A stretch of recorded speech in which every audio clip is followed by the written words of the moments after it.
Monsieur Falorni pour le groupe de ZRDP.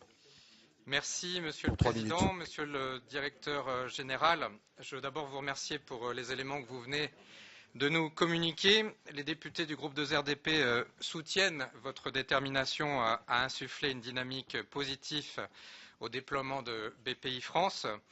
À l'instar du pacte d'actionnaires, la doctrine d'intervention constitue un acte fondateur de la BPI puisqu'il expose la vision de la Banque publique d'investissement et les modalités pratiques de son intervention. Alors, l'exercice est délicat, tant on sait que BPI France regroupe des dispositifs très différents, avec chacun leurs objectifs propres.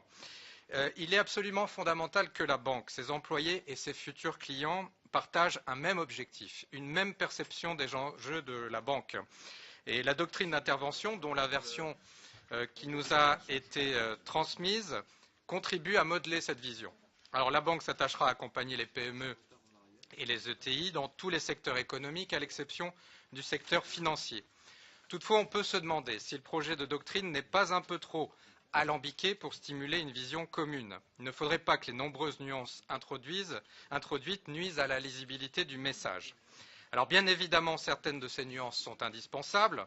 Par exemple, il est bienvenu d'avoir séparé la doctrine relative à la filiale investissement de celle dédiée au financement. Chacune de ces filiales repose sur des logiques très différentes.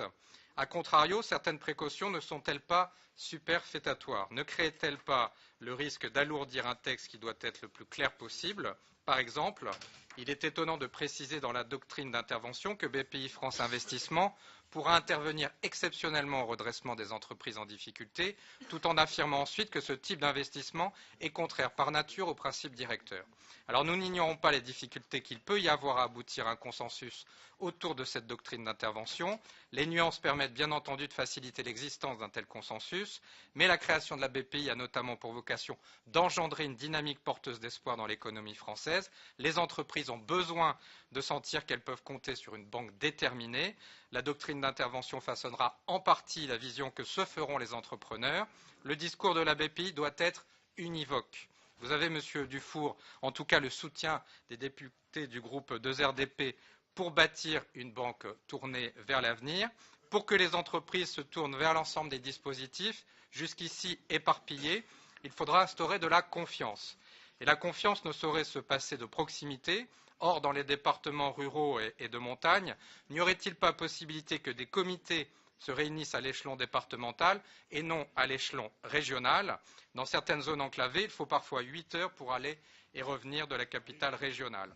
Par ailleurs, on sait que les régions sont amenées à collaborer avec BPI France. Mais dans le même temps, il semblerait que des économies d'échelle ne soient pas attendues de ces collaborations avec les régions. Est-ce à dire que vous excluez toute mise en commun de personnel ou de locaux avec les régions? Enfin, pour conclure, on le sait, les modalités d'intervention théoriques importent autant que la répartition des risques et des objectifs de rentabilité de la banque qui seront définis ultérieurement par le conseil d'administration. Alors, Monsieur le Directeur, est-il prévu que le Parlement puisse en avoir connaissance? Ceci permettrait aux parlementaires de contrôler l'action de BPI France de façon effective. Je vous remercie. Bon,